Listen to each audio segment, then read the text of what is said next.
This is a topic that's been written and spoken about a lot, but I only learned this a few years ago, so I'm sure there's still folks who don't know what an abysmal disaster the state of wage theft is in the US. I've got a bunch of links today. They are all embedded in the transcript because that's just an easier way for me to keep track of them while I'm writing scripts. So just go ahead and check out the transcript link and you'll find all the relevant sources hyperlinked in the text. Wage theft is a really clear example of how the laws that govern the poor do not govern the rich. If a cashier is caught stealing from their register, they are fired and arrested the second they're caught, and will likely spend some time in jail. If an employer steals from their employee, however, by shorting their paycheck, it's almost never treated as a criminal offense. Instead, it's a civil suit, handled by a long, drawn-out court process that, if you win, your employer is given a grace period over which they can return what is owed. They rarely ever face any criminal penalties whatsoever, aside from fines and having to pay back the wages they stole. In recent years, California and New York have been starting to prosecute wage theft as a criminal offense, but most of the US still addresses wage theft in civil court. So if you steal $500 from work once so you can eat a little better, you will lose your employment, be kidnapped by armed guards, held hostage for bail money, and if convicted, which it's likely you would be, you will be forced into slave labor and stripped of your right to vote and have all future employment/income options severely limited. If your boss steals $3,000 from you and all of your coworkers every year, you most likely have no legal recourse other than suing them. If you're able to band together to sue them, you stand a slightly likelier chance of affording the process. But as of 2018, the Supreme Court ruled that employers can require their employees to waive their right to join a class action lawsuit, making seeking justice even more unachievable for the low-income workers who were affected by this kind of theft. Suing for lost wages is a lengthy and expensive process most low-income employees can't afford. Even if you succeed in winning the lawsuit, your employer gets to pay you back slowly over time and is usually only punished by a fine that amounts to significantly less than their profits. The Economic Policy Institute published a study in 2017 that looked at wage theft in the form of minimum wage violations. In the 10 most populous U.S. states, across those states, the study determined 2.4 million workers lost a combined $8 billion a year to wage thefts, which amounts to nearly a fourth of their total earnings. They also found that the poverty rate among these workers was 21%, a figure that would only have been 15% if they were actually being paid the full amount they earned, which is already not enough, but that's a topic for another time. If those trends prove representative of the nation as a whole, they estimate the true cost of wage theft to specifically minimum wage workers is $15 billion per year. But let's keep talking about that $8 billion that we for sure know about.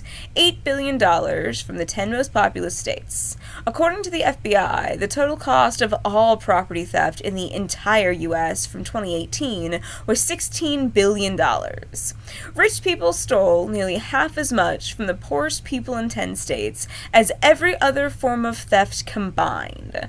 And if the estimates are accurate, that means rich people steal almost as much money from poor people as anyone else steals from anyone every fucking year.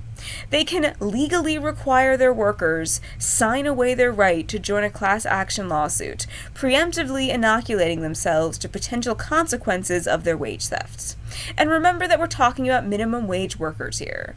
People that can barely make it paycheck to paycheck cannot afford the legal fees required to actually pursue their stolen wages. It also means they can't risk any gaps in income, which means they can't risk being fired for calling out their employers, a practice that is also technically illegal, just like wage theft, but can only be addressed by suing, which brings you full circle back to being unable to defend your rights if you can't afford a labor attorney.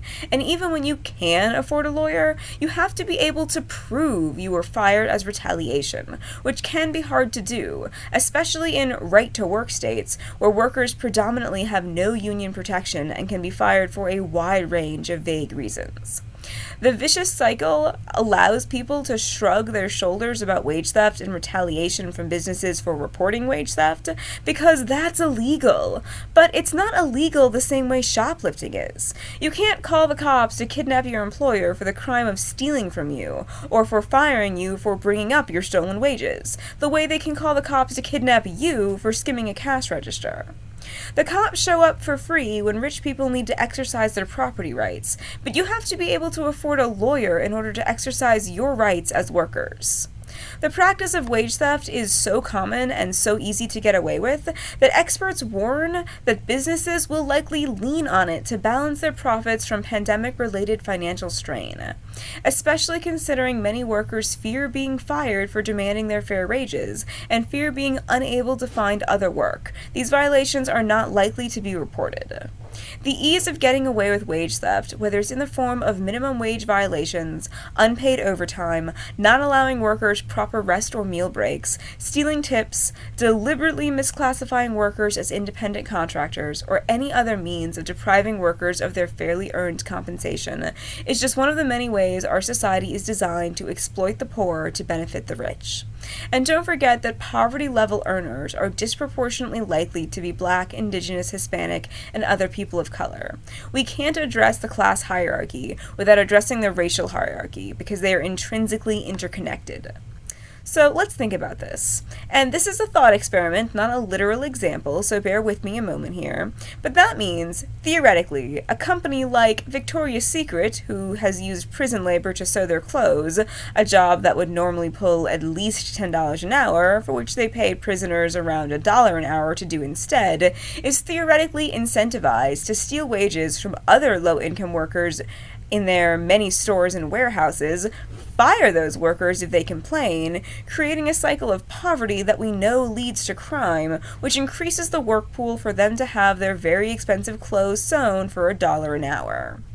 Society is set up to make it easy for the rich to exploit the poor, and very hard for the poor to do anything about it. The more people who see that the system is designed to be unfair, that it structurally protects the rich whether they're legally in the right or not, the closer we get to dismantling it. Never forget that there are so many more of the exploited than there are exploiters, and this system runs on our participation in it. All we need is for enough people to realize we deserve better, and we could grind this nightmare to a halt.